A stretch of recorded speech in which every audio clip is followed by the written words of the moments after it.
Hello, I'm Scott Miller. I am the pastor of Recovery and Counseling at Big Valley Grace Church in Modesto, California. I also am a state rep for Saddleback Church and Celebrate Recovery in this area, helping churches get recovery ministries started. And I am a founding member of a movement, a collaborative movement of churches and faith-based people called Recovery Modesto. And Glenn's asked me to share a little bit about how the survey we did here in 2011 has impacted my particular life and the passions that I serve. And it had an impact of one thing for me personally. It made me feel involved, cared for, and valued in my community as a part of something that I knew was exciting and happening in our city that was going to unite the faith-based movement towards something bigger and greater, because we have a great history of that here in Modesto, and we had been through a time of turmoil that we were coming out of, and this was a major liaison towards that. But for me personally, in regards to the things I'm most passionate about, as we looked at those top things that the survey produced, whether it's unemployment and jobs, gangs, education,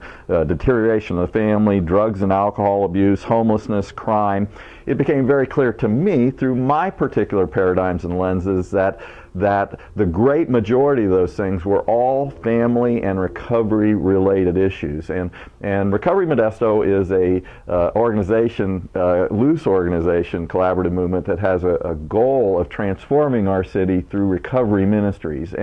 And if you look at those top things, you can point at any one of them and say, let's focus on it, or you can look at recovery and say, getting people into recovery and breaking the intergenerational sin patterns and the struggles of broken families that are creating those problems, and say, if we invest in starting recovery ministries where it offers the hope and healing of Jesus Christ to the people who get involved in those safe settings of grace, then you're going to have the greatest impact the quickest on all of those issues and improving not only our city but our county that we live in. And that's my passion, and this survey really helped. Everywhere I go, I literally use it as a part of my PowerPoint presentation to tell people why they need to seriously consider recovery ministries at their church. And obviously most churches aren't considering it yet. It's a pretty new ministry on the forefront of the movement of Christ. So I'm just excited and thankful for the work that was done to help me